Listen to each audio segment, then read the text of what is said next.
স্বাগত জানাচ্ছি channel I সংবাদে মৃদুতা রাজা। শুরুতেই জানিয়ে দিচ্ছি ফ্রেশ প্রিমিয়ামটি সংবাদ শিরোনাম। প্রধানমন্ত্রী শেখ হাসিনার ৪৪তম স্বদেশ প্রত্যাবর্তন দিবস আজ। জাতির পিতা নিহতের ৬ বছর পর ফিরে হাল ধরেন আওয়ামী লীগের।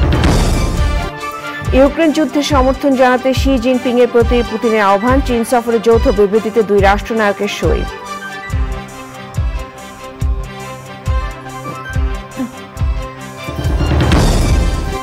বাংলায় জাগে ভরপুর স্লোগানে ইস্পাহানি মির্জাপুর বাংলাবিদের ৬ষ্ঠ পর্বের নিবন্ধন শুরু। অংশ নিতে পারবেন পশ্চিমবঙ্গের প্রতিযোগীরাও। এবং টেকসই চামড়া খাত বিনির্মাণে পরিবেশ বান্ধব বিনিয়োগ ও প্রযুক্তি ব্যবহারের আহ্বান। সরকারি নীতিমালা ও সমন্বিত উদ্যোগের উপর গুরুত্ব আরোপ।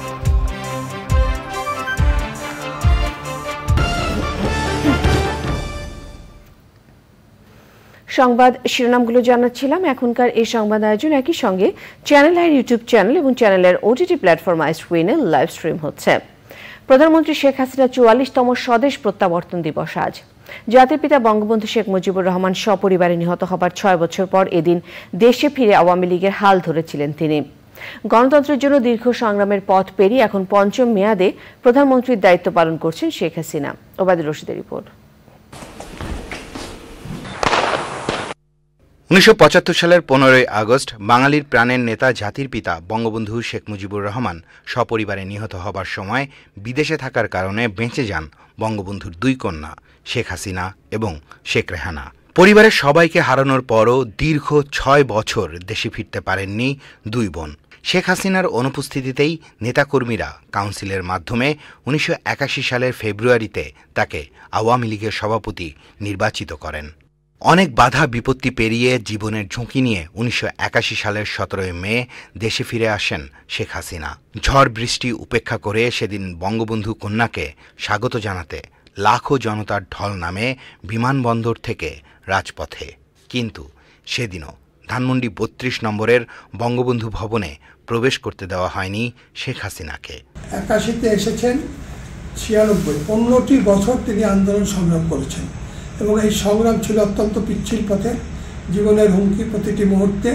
কিন্তু তিনি পিছপা না হয়ে এই সংগ্রামকে সাথে নিয়েই তিনি এগিয়ে গিয়েছেন এবং জয় সুনিশ্চিত করেছেন। এরপর গণতন্ত্রকে পুনরুদ্ধারের জন্য সংগ্রাম শুরু করেন আওয়ামী লীগ সভাপতি শেখ হাসিনা।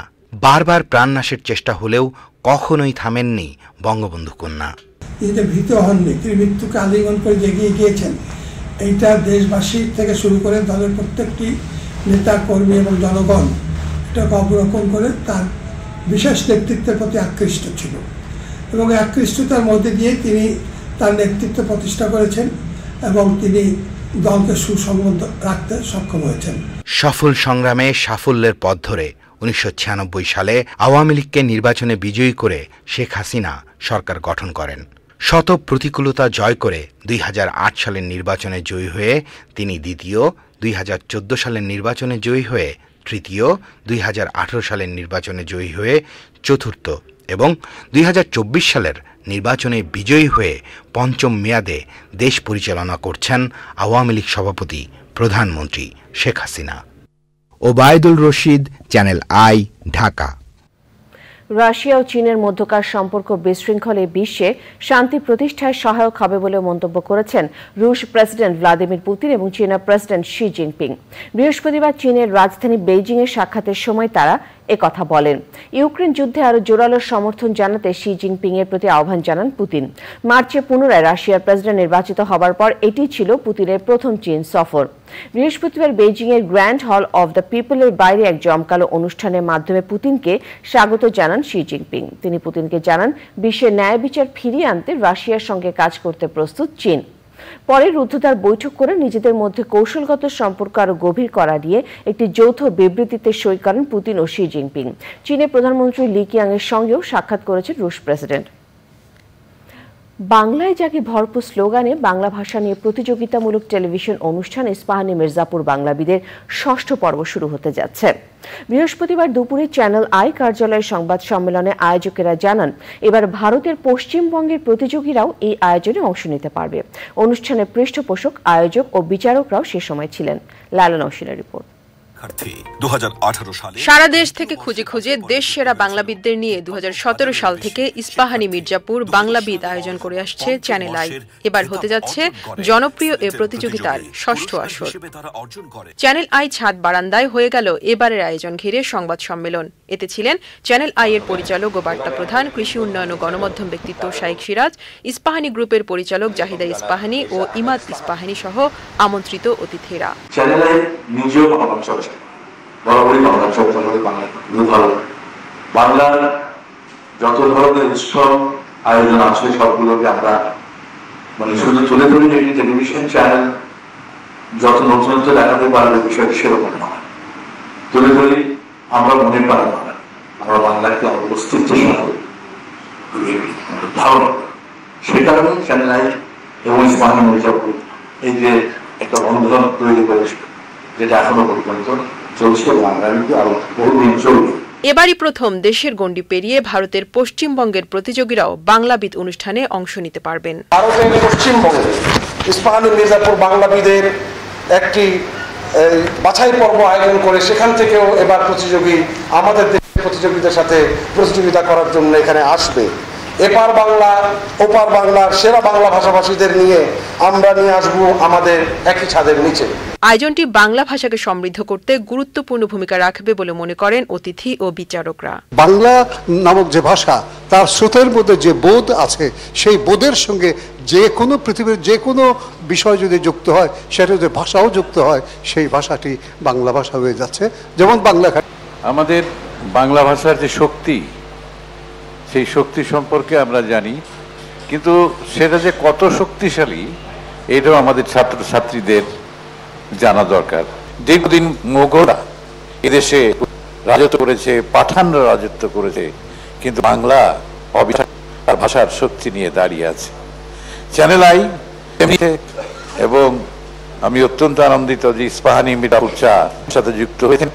এবার বাংলাবিদ এর বদলে বোধ হয় বিশ্ব বাংলাবিদ এটি হয়ে যাবে, কারণ বাংলা শুধুই আর এই ভূগোলের মধ্যে আটকে নেই, এটিকে আমরা ছড়িয়ে দিয়েছি আসলে বিশ্বময়। বাংলাদেশের টেলিভিশনে যত ধরনের অনুষ্ঠান হয়, আমি মনে করি ইস্পাহানি মির্জাপুর বাংলাবিদ এইটা সবচেয়ে সুন্দর, সবচেয়ে প্রাণবন্ত, সবচেয়ে অনুপ্রেরণাদায়ী এবং সবচেয়ে জরুরি অনুষ্ঠান। এবং আমরা অহরহ বলি এখনকার ছেলেমেয়েরা পড়াশোনা করে না, ওরা কিছু জানে না, বাংলা ভাষা থেকে ওরা অনেক দূরে। গত কয়েক বছর আমাদেরকে চোখে আঙুল দিয়ে আমাদের বাচ্চারা দেখিয়ে দিয়েছে কথাটা কত ভুল, মিথ্যা। বাংলাবিদে অংশগ্রহণের জন্য রেজিস্ট্রেশন চলছে বৃহস্পতিবার থেকে 30 জুন পর্যন্ত। এবারের আসরে ষষ্ঠ থেকে দশম শ্রেণীর শিক্ষার্থীরা অংশ নিতে পারবে। শীর্ষস্থান অর্জনকারী প্রতিযোগী পাবে 10 লাখ টাকার মেধাবৃত্তি এবং দ্বিতীয় স্থান অধিকারী 3 লাখ ও তৃতীয় স্থান অধিকারী পাবে 2 লাখ টাকার মেধাবৃত্তি। অনুষ্ঠানটি পরিচালনা করছেন তাহের শিপন। লাইলা নওশিন, চ্যানেল আই, ঢাকা। টেকসই চামড়া খাত বিনির্মাণে পরিবেশ বান্ধব বিনিয়োগ ও প্রযুক্তি ব্যবহারের আহ্বান জানিয়েছেন পরিবেশ মন্ত্রী। রাজধানী বঙ্গবন্ধু আন্তর্জাতিক সম্মেলন কেন্দ্রে পরিবেশ বান্ধব ট্যানারি এবং চামড়া খাত বিনির্মাণ শীর্ষক উচ্চ পর্যায়ের জাতীয় সংলাপে বক্তারা বলেন, মানবাধিকার, পরিবেশ ও সামাজিক খাতে যথাযথ পদক্ষেপে চামড়া শিল্প এগিয়ে যাওয়ার পাশাপাশি আসবে অর্থনৈতিক সমৃদ্ধি। সেই সময় সরকারি নীতিমালা ও সমন্বিত উদ্যোগে গুরুত্ব আরোপ করেন বক্তারা। আলিমার রাজি রিপোর্ট। দেশের অন্যতম পুরনো শিল্প চামড়া খাত।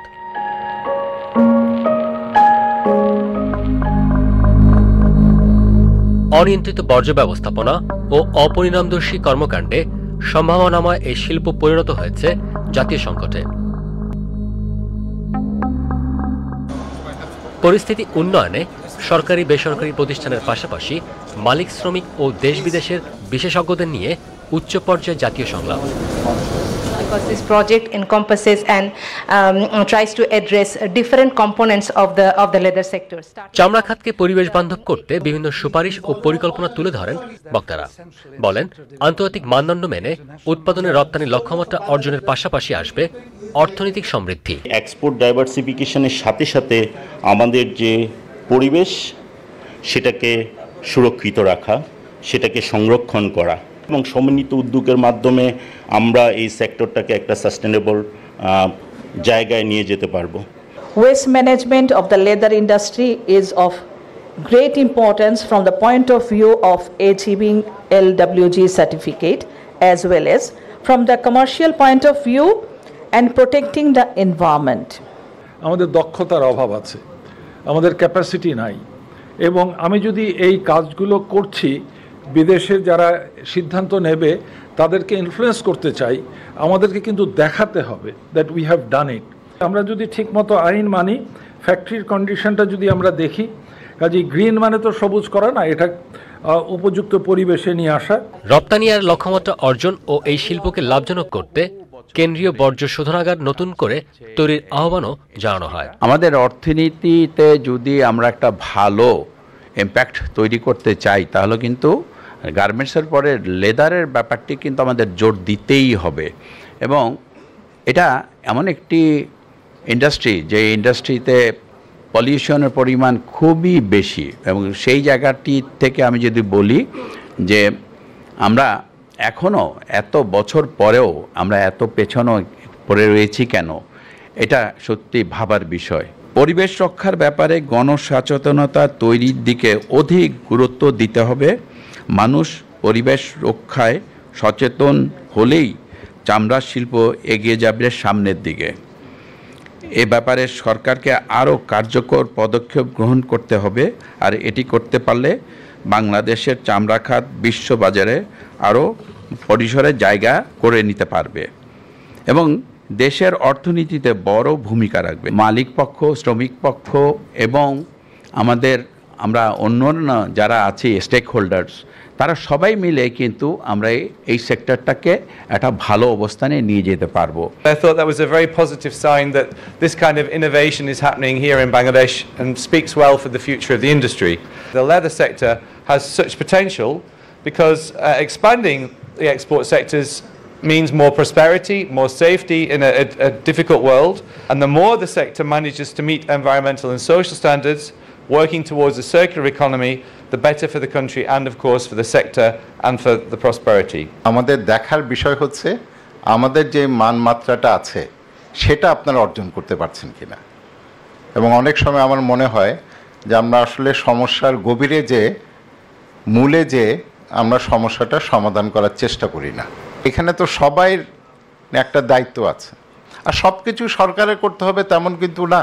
It can be a public-private partnership. So it can be a hybrid model also. সম্ভাবনা আছে, আমরা অবশ্যই সম্ভাবনা কাজে লাগাতে চাই, অবশ্যই আমরা উন্নয়ন চাই, উন্নয়ন আমাদের করতে হবে, কর্মসংস্থানের সৃষ্টি করতে হবে, নতুন নতুন প্রযুক্তি আমাদের গ্রহণ করতে হবে, আলিঙ্গন করতে হবে, তবে এটাকে পরিবেশ বান্ধব রাখতে হবে। পরিবেশের আন্তর্জাতিক মানদণ্ড অর্জনের মাধ্যমে 2030 সালের মধ্যে সম্ভাবনাময় এই খাত থেকে বছরে $12 বিলিয়ন রপ্তানি আয় সম্ভব বলে মত বিশেষজ্ঞদের। ইউরোপীয় ইউনিয়নের অর্থায়ন ও সলিডার সুইসের সার্বিক তত্ত্বাবধানে প্রকল্পের সহযোগী ওশি ফাউন্ডেশন ও প্রকৃতি জীবন ফাউন্ডেশন সহ 6টি সংগঠন। আলিবাল রাজি, চ্যানেল আই, ঢাকা। বিনা ফিতে রোগী দেখেন দেশে উচ্চ রক্তচাপের একমাত্র পূর্ণাঙ্গ চিকিৎসা ও গবেষণা কেন্দ্রের প্রতিষ্ঠাতা অধ্যাপক ডাক্তার জাকির হোসেন। রংপুরে hyper tension and research centre নিবন্ধিত প্রায় 39,000 রোগী মাত্র 50 টাকায় বিশেষজ্ঞ চিকিৎসা সেবা পাচ্ছেন তার প্রতিষ্ঠান থেকে। কিডনি, হৃদরোগ সহ উচ্চ রক্তচাপজনিত অসংক্রামক বিভিন্ন রোগ নির্ণয় পরীক্ষা করানোর সুবিধাও দিচ্ছেন উদ্যোক্তারা, অপেক্ষাকৃত কম খরচে। রেজভি নাজের রিপোর্ট। বিভাগীয় শহর রংপুরের মেডিকেল কলেজের পাশেই উচ্চ রক্তচাপের রোগীদের আস্থার নাম হাইপারটেনশন অ্যান্ড রিসার্চ সেন্টার।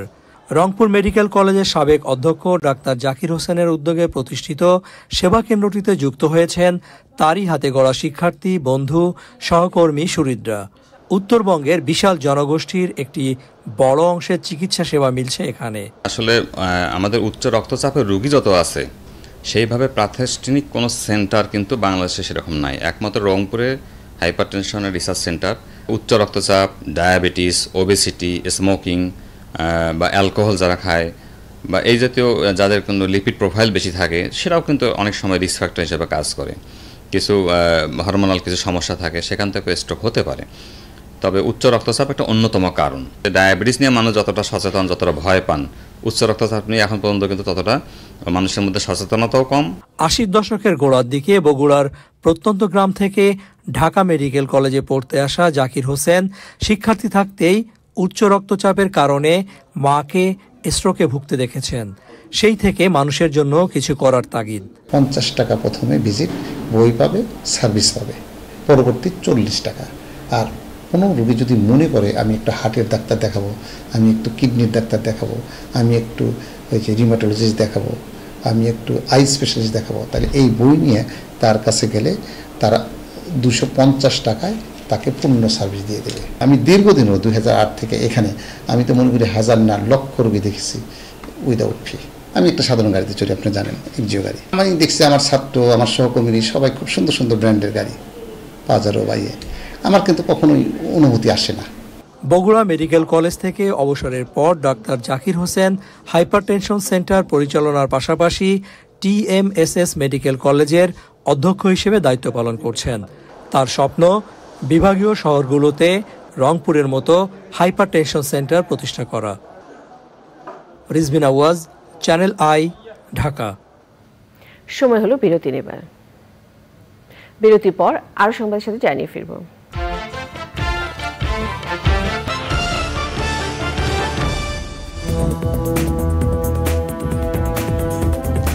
ফিরে এলাম বিরতির পর। নিটল টাটা কৃষি সংবাদ।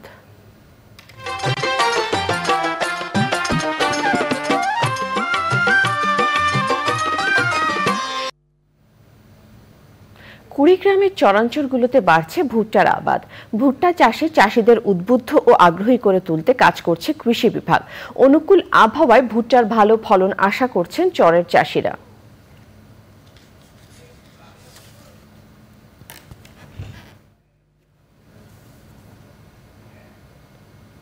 প্রকৃতি সংবাদ।